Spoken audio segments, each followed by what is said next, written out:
I'm Yasmin Hurston. We're here with On Point Experience along with Denny Moe's Media House and Kevin A. Richards Photography. And we're here at the City Council Forum for the Ninth Council District in East Harlem, sponsored by New Harlem Merchants Association as well as Grand Central Harlem. So we're here, we have a few of our community partnerships. We want to get a pulse of the community, and we want to talk a little bit about what their thoughts was, who they thought did well in the forum, as well as what they think the current and critical issues are in East Harlem for this race, February 14th next week. Hi, everyone. My name is Adriane Mack. I am the director of East Harlem Talent Network, and this is my daughter, Anastasia Limpon. In this forum, who do you think fared well? I'm not going to put it out there because it will sound like I'm giving you my vote, but I think a lot of them had had some great answers for the questions. However, being one who works in workforce development, no one really talked about a solid plan of local hiring. I know Marvin Holland touched a little bit on it, but with 14% unemployment in Bradhurst and 13% unemployment in East Harlem, 60% of people not graduating with high school education in East Harlem, it was not addressed. So as one who's on the pavement, helping people in this community find jobs, getting people connected to the training and certifications they need to become marketable for the jobs in the community, I just would have liked to hear a little bit more of what their plan was and how would they use their fiscal funds to get the money out to the nonprofits like the one I work for at Strive International. Thank you so much. Thank you very much, and good luck to all the candidates. Up next, so tell us your name. Hi, I'm Connie Lee. I'm president of the Marcus Garvey Park Alliance and a founding member of Landmark East Harlem. So what we're asking is, what candidate do you think fared well tonight? I think they all did pretty well, and I think each candidate is doing better and better with each forum. I think they're getting better and better at answering the questions. I think that it's in a short period of time, it's very hard to give solid questions and then get solid answers, so I have to give them credit for doing the best that they can in a very short period of time. I think the pool of candidates, it's already been narrowed down by a couple of candidates. I think we have probably 5 or 6 candidates that are really strong. No idea who it's going to be.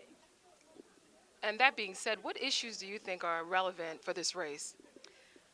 Well, I think that gentrification is a real thing. It's really happening. I think preserving the creative culture of this community, both East Harlem and Central Harlem, the district is in both. The rezoning of East Harlem is critical. So we're asking everyone, what candidate do you think fared well in this forum? It was a little difficult. I agree. I think that 3 rows to the top, it was hard with the shortness of the answers, and some of the candidates extended their time. But one of the issues that I felt were not really handled or very focused on is health, specifically cancer, and with Obamacare maybe leaving, and how the preventive aspect of that really did lead to significant changes in cancer outcomes in our community, and I think that's something we should really pay attention to, particularly around prevention and making sure that we have access to high quality health care. Thank you so much. Really appreciate it. So tell us your name. My name is Pilar de Jesus. I'm from East Harlem, lived there all my life, 35 years. I am a community member of Community Voices Heard. I'm a community activist, and I'm also a tenant rights paralegal with the Urban Justice Center. Awesome. So tell us what you think. Who do you think fared well in this forum? I think they all did pretty well, but I guess I may be a little biased. I think Marvin Holland did a really good job. When he was asked a lot of questions, he knew a lot of the bills that are currently up for legislation. He knew he knew people that are empowered to make a lot of these decisions. So he seems like he's got a lot of knowledge of who's already there and what's going on. I also I'm part of a few coalitions, so I know that Marvin Holland is always at City Hall talking and pushing, even as him just as an organizer is always just been pushing stuff. So Marvin Holland is what you thought. So what critical issues do you think are, being an East Harlem resident, what are the critical issues for you that you think are important for this race? So someone mentioned rezoning. That is really, really, really, really gentrification is driving my community out. As I mentioned, I've been living there all of my life, and it's really, really sad to see my neighbors no longer living there. Businesses, small businesses of owners that I personally knew, they've watched me growing up. The stories that are coming back from the landlords are not renewing their leases because, like they've mentioned, East Harlem now is the big popular area community in the city, and we came from one point where they didn't care about us. They didn't even want to pick up our garbage, but now we're this hot commodity, and housing, preserving what we have right now is important. And then I think then we should look at what we need to add in. We got a lot of warehousing too that we need to talk about. And I think one thing that they forgot to mention when they talked about rezoning neighborhood plan, City Council 9 was not part of that plan.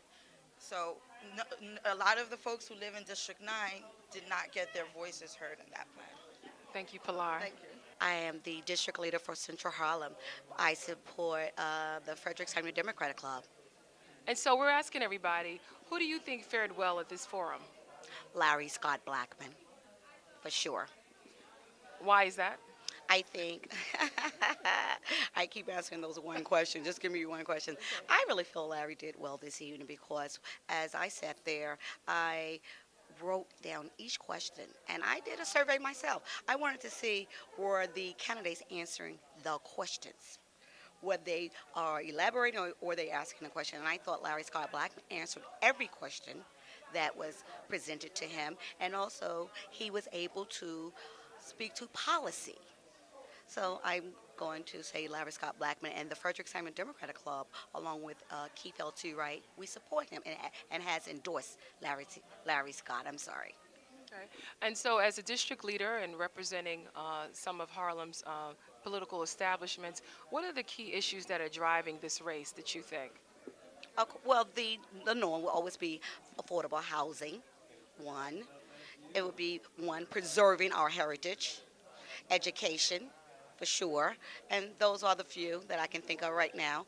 But it's more so that speaks to the community needs, the people, understanding your community needs and working with the people. Well, thank you so much. We really appreciate your comments. Thank you. And I also want to give shout out to On Point Crew. I watch you every Saturday at 10 a.m. I love your program. Thank you, Yas. Thank you. Thank you so much. Hi, my name is Michael Lythcott. I'm the chairman of the National Black Theater. Thank you so much for hosting this event, Michael. Oh, no, thank you so much for covering it. It was great. Live streaming is so important because we had a lot of people here, but I think a lot more people are watching it online, and that's a lot of important issues. So it's great. So let me ask you a few questions different. I mean, what did you think about the forum, about the candidates? Was there someone that you felt fared well? Well, I think there's a big difference between the candidates based on experience. A lot of people in the race, and so, yeah, I think certain candidates like Athena, who maybe people don't know as well because she's more of a political operator, I think her energy came across great. Marvin Holland the same way, Larry Blackman in the same way, and then Bill Perkins obviously is someone that people are really familiar with. So I think it was important, especially for the east side of Harlem, because we kind of have a different makeup, and it's a lot of people in the race, so it's going to be tight, and I think our votes are going to matter more than they normally do. So speak a little bit about East Harlem and the issues that are critical to the residents as well as the businesses, and the history of National Black Theater, how it relates to this race. Sure. So National Black Theater was founded in 1968. This building is a public-private partnership that helped found it, and we're looking to expand that. But in general, the cultural groups on the east side of Harlem don't get nearly as much attention as the ones on the west side of Harlem.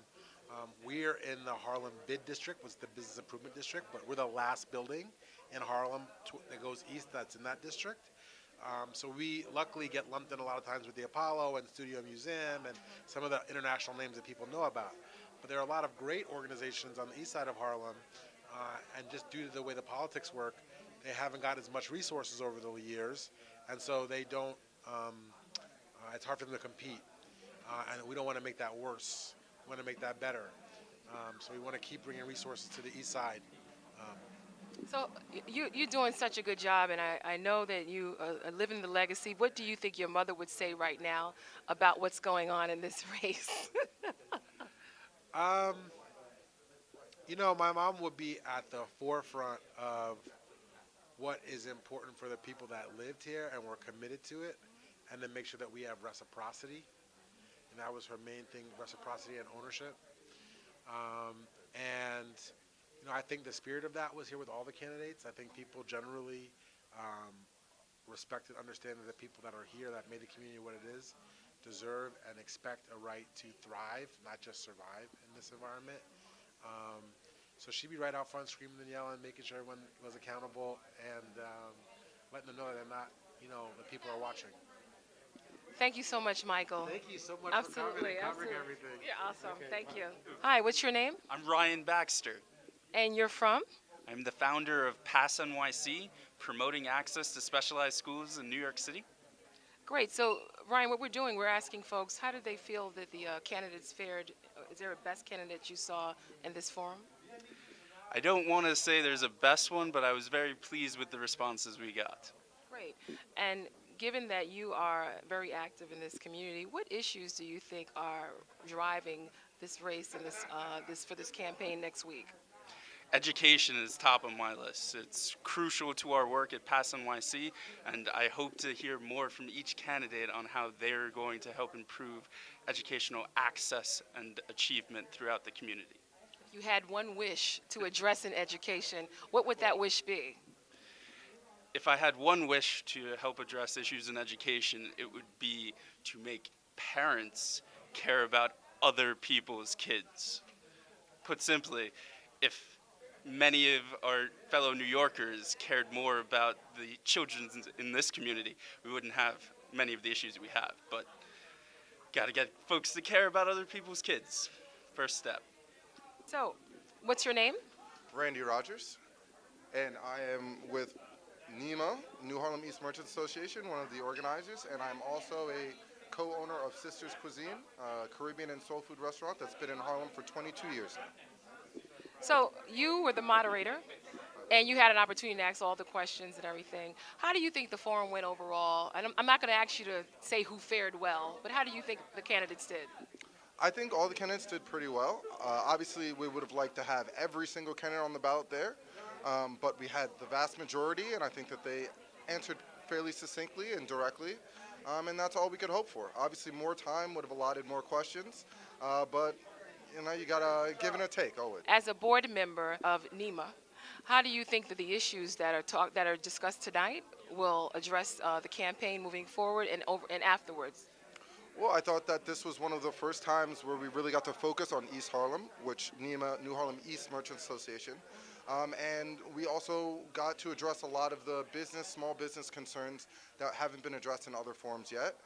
So I think that will help assuage many of our board members and merchants' minds on where the candidates stand, on if they're going to support them properly, and how we can move forward, how we can hopefully move forward together and keep Harlem the awesome and unique place that it has always been. Thank you so much, Randy. My pleasure. And so, as you have it, this is Yasmin Hurston from On Point Experience. We've met a lot of different people. We've heard a lot of different views. So it's up to you to remember to vote next Tuesday, February 14th.